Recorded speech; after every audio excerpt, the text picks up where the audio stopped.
Aries, hi! Welcome to Mr. Queen PH at titingnan natin kung ano yung energies na inyong kaperahan, money, career, finances ngayong May 2026. This is a general reading. Pwede kang makarelate, pwedeng hindi. Just take what resonates. Another reminder, I will not message you or follow you para mag-offer ng services. So mag-ingat kayo sa mga fake accounts and scammers. Kung gusto nyo ng private reading, just go to my website, mrqueenph.com, o kaya naman mag-book kayo directly sa aking calendar. Link on the description or sa comment section. Okay, let's see, Aries. What is the energy for you? Okay, beauty. Ayan. So you're going to focus on improving yourself, yung physical self ninyo, physical appearance. Maaring ang inyong career or work ay may kinalaman sa pagiging presentable.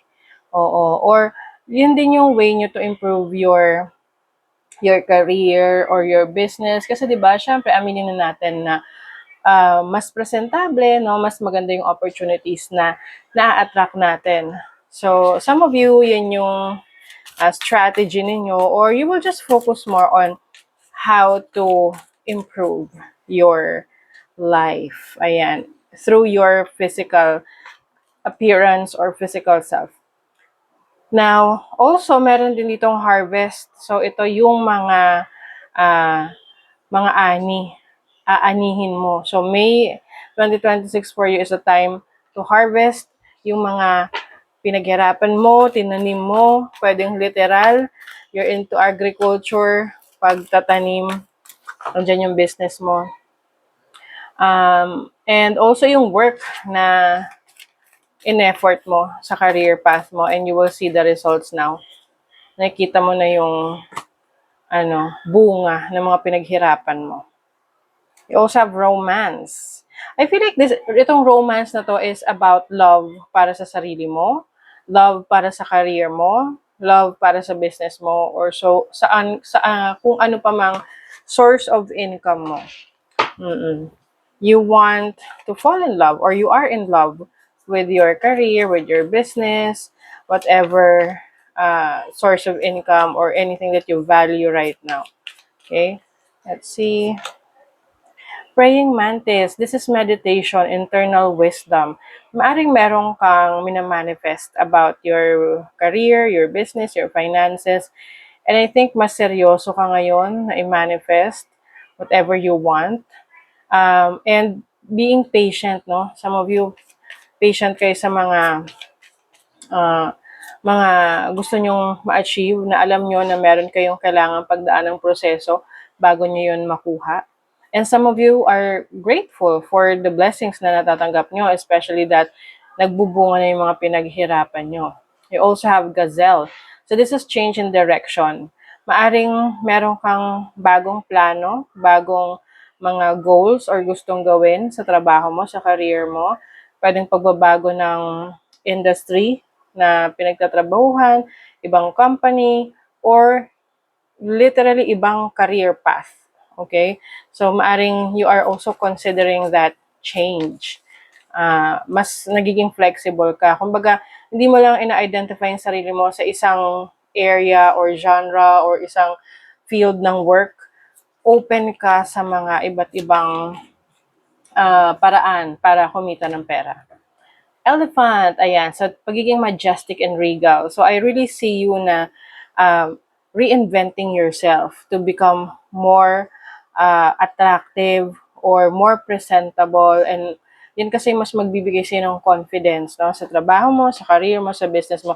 Especially if you are into entertainment industry or nasa public life.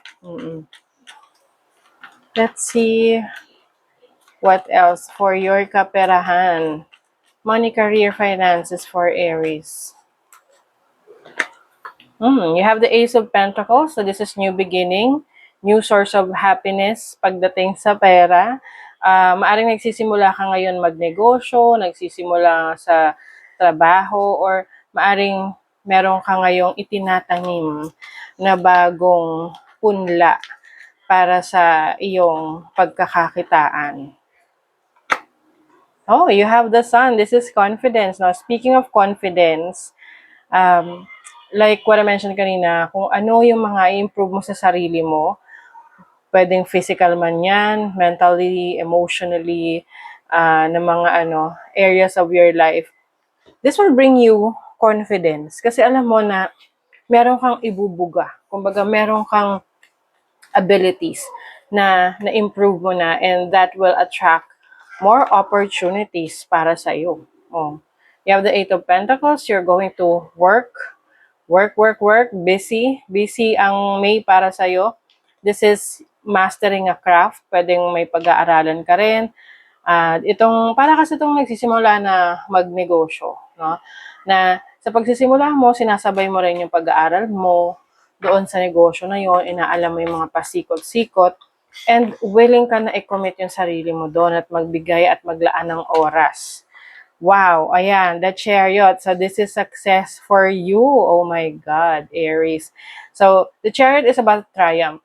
Ito rin yung pagkakataon mo na mag-advance. Kumbaga, you are advancing yourself, you are leveling up, and you are reaching new heights, kumbaga. And this is also the time for you to move forward towards your goals, your dreams.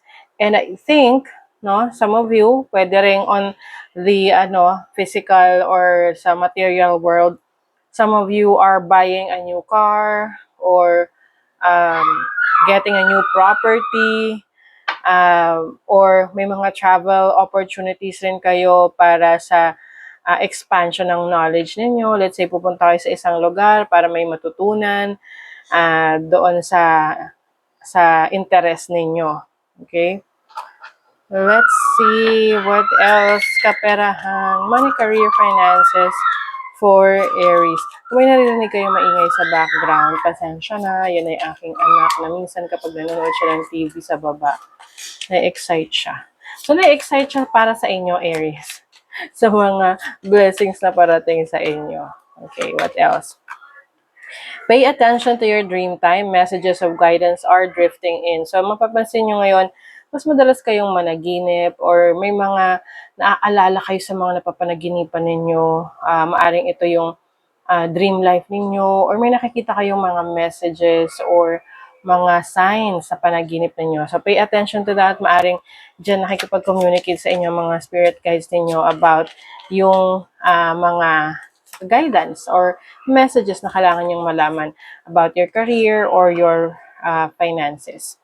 Now is the time to get out into the world and connect in authentic ways. Ayan, so pagpapakatotoo sa iyong sarili. Ito na yung time na hindi ka na mahihiya. Oo. So you want to show the world the real you, the more authentic you. Stay grounded and welcome the new knowledge and perspective coming to you. See?